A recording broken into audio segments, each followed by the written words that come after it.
As I've shared with y'all before, I cared for my father-in-law who had Parkinson's over 12 years. When I first started helping him out, the tasks were smaller, like cleaning. I set up a filing system for him and helping him write out checks to pay bills. As his Parkinson's progressed, my care role intensified. By the last 6 months of his life, I spent 24/7 managing health crises and keeping him safe. Although I could acknowledge that some of the care I was providing was similar to that of a caregiver, I never personally identified as one. After my father-in-law's passing in 2017 and the following months of taking care of all that needs to be handled when someone dies, I felt almost shell-shocked. It was like I'd been on this roller coaster going around and around and just trying to hold on. And then one day, it suddenly stopped. I didn't even have the language to communicate what it was I was walking through. I didn't know what to do. I didn't know what this feeling was. What I did know is that there was no way I was the only person who had gone through an experience like this. So I began to do some research. I reached out to caregiving organizations and support groups, and I started to find and connect with others. I listened to stories of people who had gone through a similar experience as mine. And I began to realize that I had been a family caregiver this whole time. Once I had the language to identify as a family caregiver, it was a way of saying to myself and others that I deserved support. The experience changed me and opened the door to what life is in a way I would have never seen otherwise. It fueled me to support others going through a caregiving experience of their own. I became a certified senior advisor and started my organization, Caregiver Transitions, to connect caregivers with purposeful resources and community to feel less alone in their own journeys. On today's episode, our guest, Social Gerontologist Dr. Macie, shares her insights on all of the various reasons why it can be so difficult to identify as a family caregiver and how we as a society can better recognize this role. Welcome to the Caregiving Soul. I'm Dannelle LeBlanc.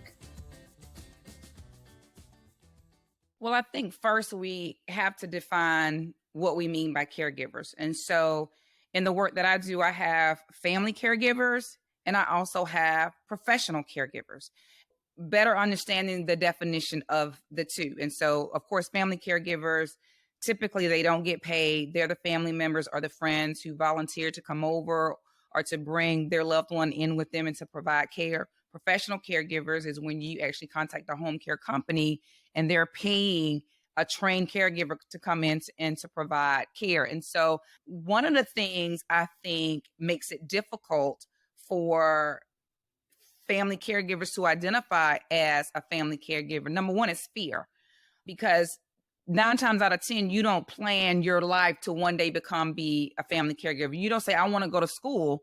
I want to get my education or my degree to be a family caregiver. And sometimes you wake up one day and you are that. And so there's fear because now if I'm a family caregiver, someone who I love and adore, someone who's taking care of me all my life now needs my help. So that means they're suffering or hurting in some form or fashion. So there's a grieving process there. Family caregiving is a very isolating role because now I have an adult that's depending on me for their life sustainability, for their happiness, for their hope, for their day-to-day. It's totally different from caring for a child or a toddler. So, in your opinion, what are some of the ways we view different cultures and how does that impact the way we approach caregiving? When we think about, cultural aspects, it is I won't say hereditary, but it's like an unspoken rule, or in my house, it's a spoken rule. But we take care of our own. So that's culturally, that's how we were raised in the African American community. And then I'll even talk a little bit about the Hispanic community, just in working with families. There's a fear there of identifying because, now you have to ask for resources for me to take care of my loved one in my home. Well, individuals in the Hispanic community, they typically are resistant to reach out for help because of the gaps and the holes in the immigration law. So you think about them being fearful of being deported. And so cultural factors play a big role in someone self-identifying as a family caregiver. And a lot of times you can't fix what you don't face. And so I think that we have to do a better job of making family caregiving a real thing, a natural thing, and really showing that it's okay to ask for help and to receive help. So true.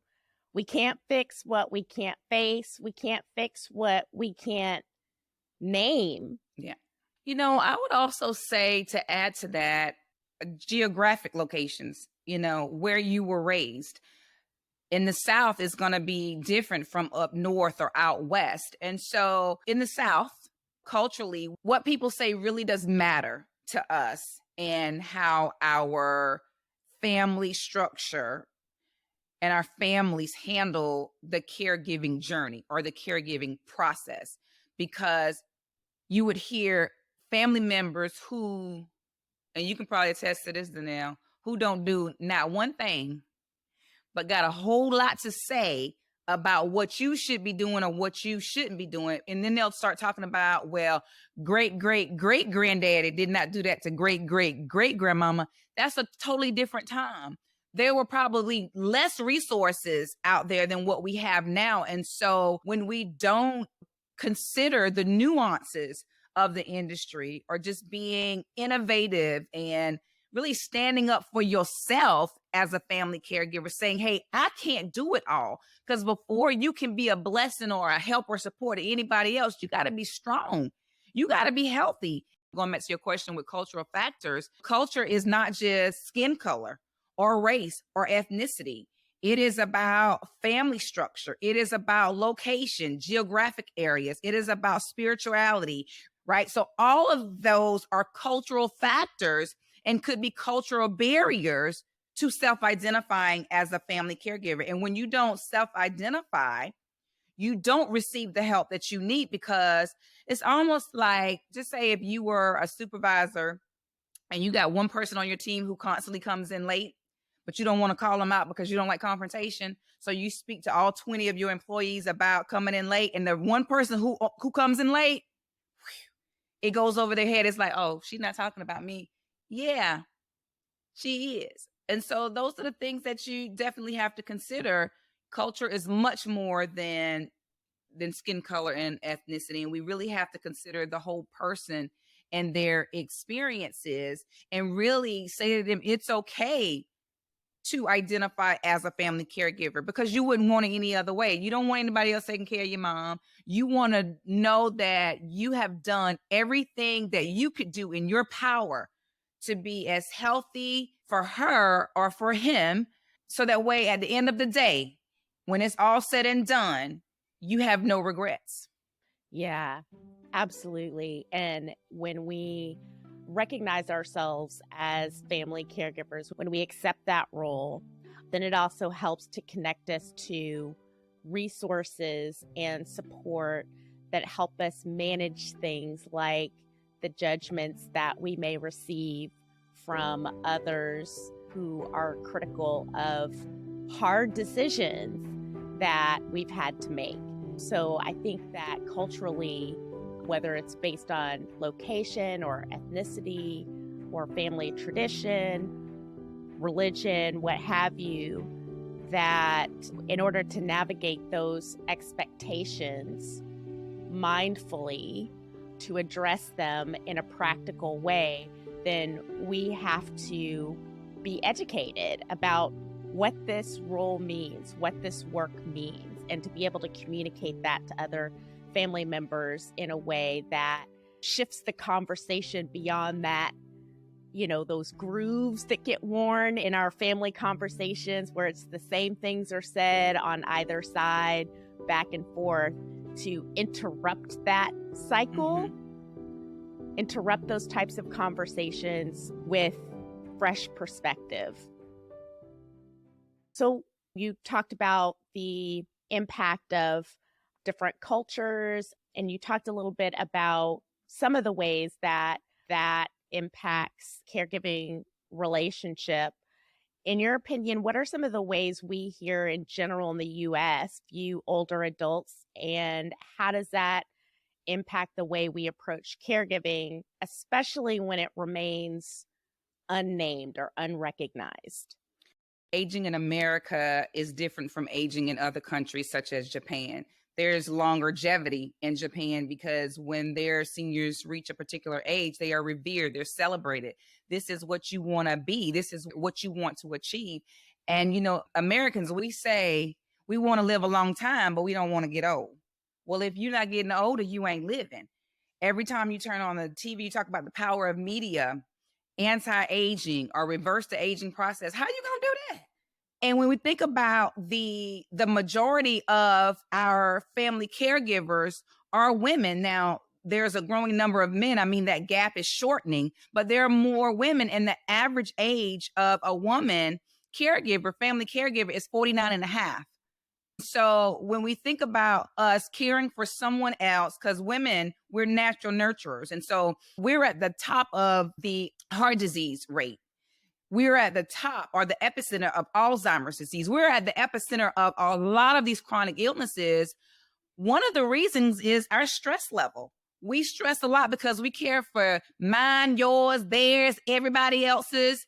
And so we're not caring for ourselves. And when you don't care for yourself, you do age a lot quicker than someone who doesn't have the stresses that you have. And when I say age quicker, I'm talking physically, I'm talking medically, I'm talking emotionally, because age goes way beyond the way you look, how you feel. And so lack of self-care is a component as well that we have to consider. And so I just really think the conversations that we have with our families, our parents and those responsible for us at a younger age, I really feel like you have to be careful with the responsibilities we put on our children prematurely. I want you to take care of me. Don't put me in a home. Don't do this and don't do that. But you never know what you're going to be faced with. I tell my families all the time when daughters or sons are hesitant about even looking at out-of-home placement for their loved ones, they would say, I promised mom that she could live with me.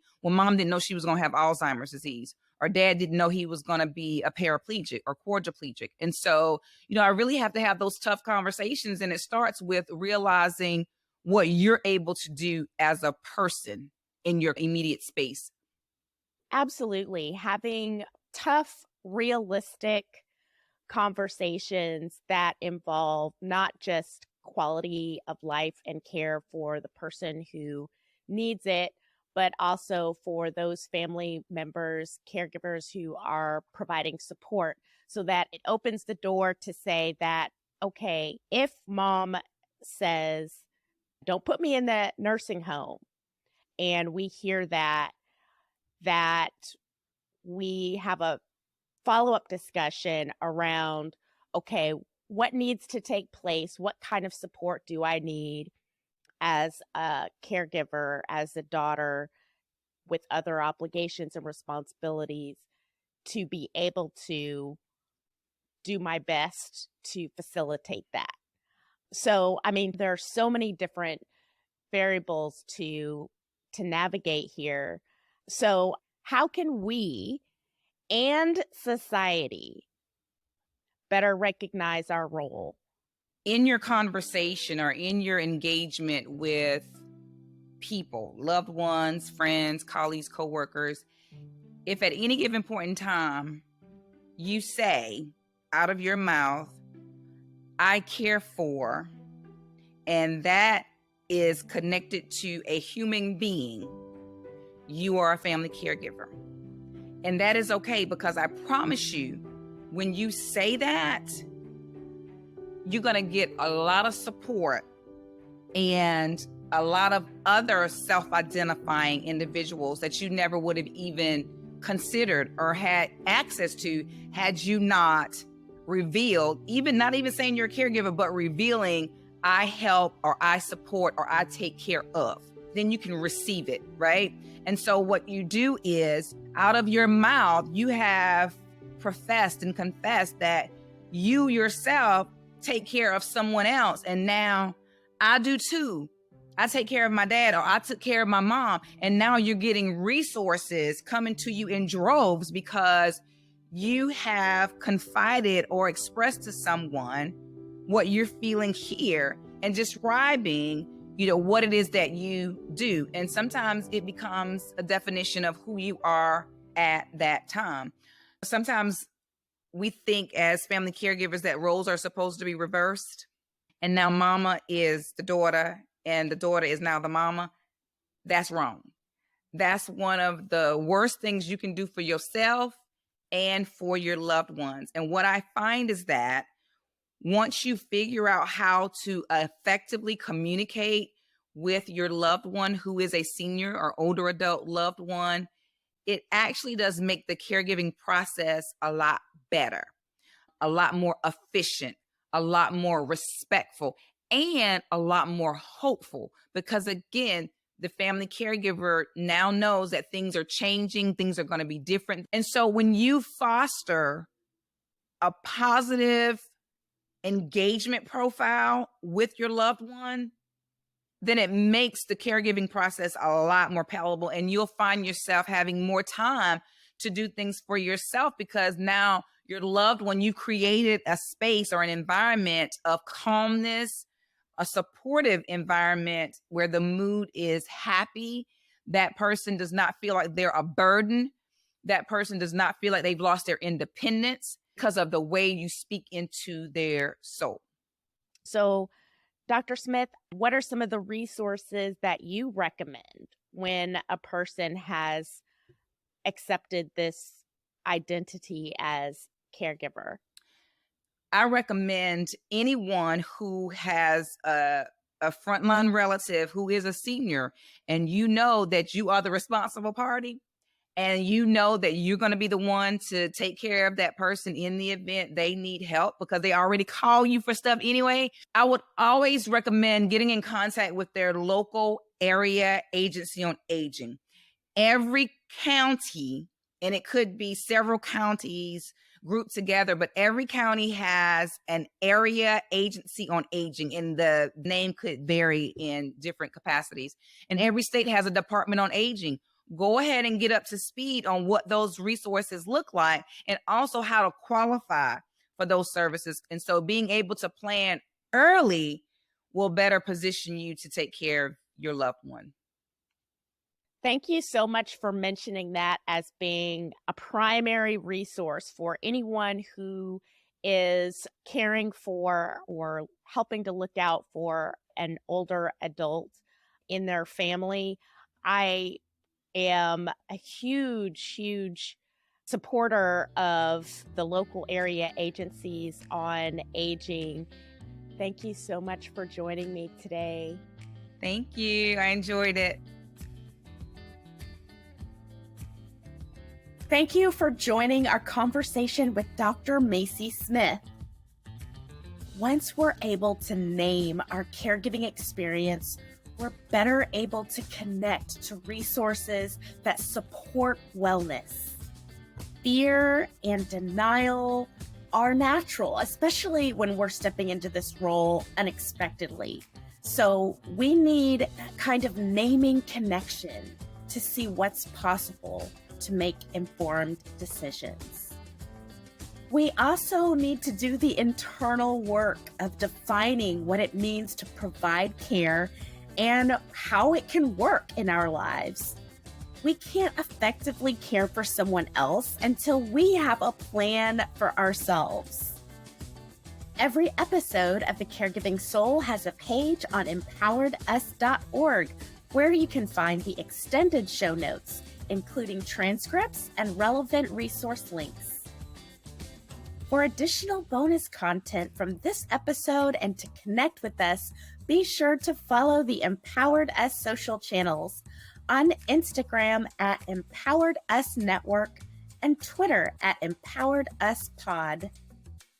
The Caregiving Soul is an Empowered Us original presented by Good Days, hosted by me, Dannelle LeBlanc.